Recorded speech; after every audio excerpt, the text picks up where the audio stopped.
Hi guys, welcome to another video. Today we're going to be doing James Spader's top 10 best movies. He's another very underrated actor. I grew up with a lot of his films. I like the variety in his filmography. Lots of independent movies, some Hollywood blockbusters, and also a very successful TV career.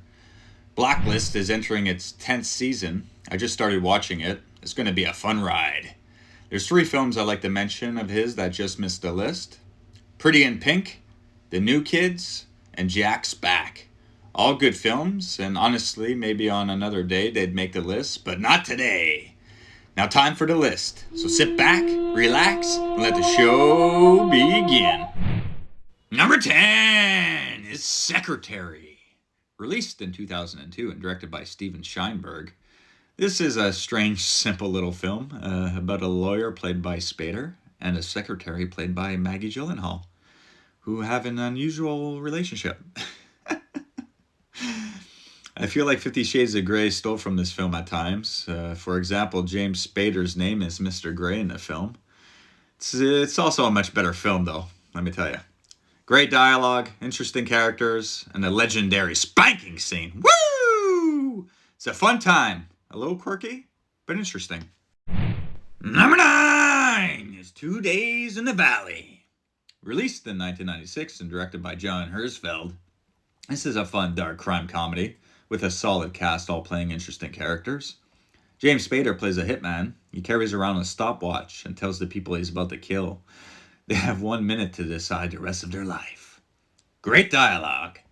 I also love the filming locations a lot. Spader and Stoltz also played together in the film Keys to Tulsa the same year. It's got a similar vibe. During the fight scene between Charlize Theron and Terry Hatcher, Charlize really hit Terry in the face. For real. What a klutz. 2 Days in the Valley is worth at least 2 watches. Number 8 is Bad Influence. Released in 1990 and directed by Curtis Hanson, this is another hidden gem that not too many people know about. Stars James Spader and Rob Lowe. They become friends, but Spader quickly realizes Lowe is a bit of a nut. So he tries to distance himself from him, and that's when the chaos really begins. It's a pretty solid psychological thriller with a good cast all around and a fun story. You should try to find this one and give it a watch if you can. Number 7 is Wolf. Released in 1994 and directed by Mike Nichols, I really enjoyed this film. It was the biggest budgeted film that Spader ever was a part of. And of course, Spader doesn't have the box office draw like Nicholson or Pfeiffer, but he proved that he could act alongside the best in the business and not miss a beat. Wolf is a fun film. It's got an A-list cast, a great story, and great music by Ennio Morricone. I also like the makeup effects and the filming locations, especially the publishing house. The ending werewolf showdown is well done, and the cinematography is top-notch. Definitely check this one out if you haven't seen it yet. Number 6 is Stargate. Released in 1994 and directed by Roland Emmerich, 94 was a huge year for Spader. Stargate was a huge hit at the box office, making almost $200 million. I saw it in theaters when I was 8, and I still enjoy it to this day. Kurt Russell and James Spader is a bit of a weird duo to headline a movie, but they are 2 of my favorites, so it works for me. Stargate is a fun adventure. I enjoy the symbolism and hieroglyphics aspect of the film. Also, the story and special effects are top-notch. There's a director's cut version with added and extended scenes. If you're a fan of the film, you should check out the director's cut for sure. Stargate is a blast. Number 5 is The Watcher. Released in 2000 and directed by Marco Beltrami, this film kind of went under the radar when it came out, and still today not many people talk about it. I think it's very underrated. It's got a fun cast with James Spader and Keanu Reeves headlining. It's been said that Reeves didn't want to do the film, but was forced to when someone forged his signature on the contract. Seems a bit weird. The Watcher is a solid film. Reeves plays a serial killer, and Spader plays the FBI agent that's tracking him down. It's definitely a different role for Reeves, especially at the time he was in the middle of the Matrix trilogy. The Watcher is very underrated. Number 4 is Sex, Lies, and Videotape. Released in 1989 and directed by Steven Soderbergh, this was a real box office surprise. It made over $35 million on a $1 million budget, and it boosted the careers of everyone involved.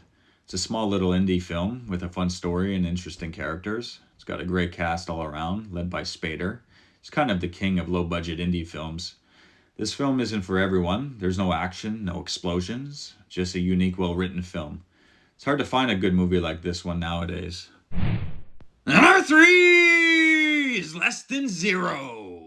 Released in 1987 and directed by Marek Kaniewska, this is another underrated gem. There was an alternate cut of the film, but it was recut for theatrical release. I'd like to see the other version, but still the one we got is excellent. The cast all around is fantastic. Robert Downey Jr.'s best role by far, and James Spader is great playing a cynical drug dealer. I love the look of the film and the filming locations. The soundtrack and music score is top-notch as well. It's definitely a must-see for fans of this type of film. Less Than Zero is a cult classic. Number 2 is Crash. Released in 1996 and directed by David Cronenberg, Crash is a fascinating and unique little film. It's an erotic thriller. It's filmed around Toronto and my hometown of Montreal. I love the story. It's about a group of people that all experienced a terrible car accident.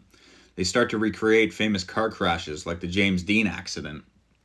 They seem to get off on the whole thing. Some scenes are a bit much when it comes to the sexuality, but it's still a very original, well-crafted classic with a phenomenal music score. Number 1 is Tough Turf.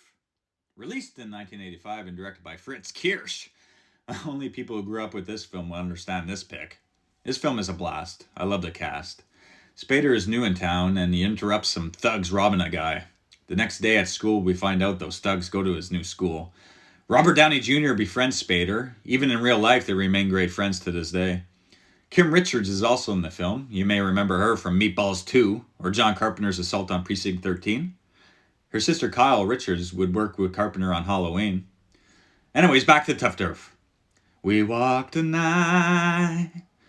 We walk the night, fighting the darkness, holds each other tight. Love the 80s soundtrack. It's just so good. It may not be his best film, but it's my favorite by far. Anyway, so that's the list, guys. Let me know what you think. Thanks for watching.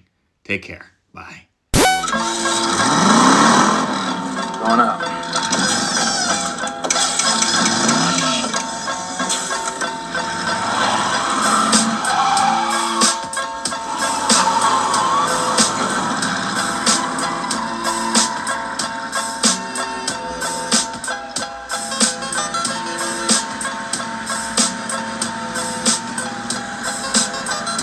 In the office, baby.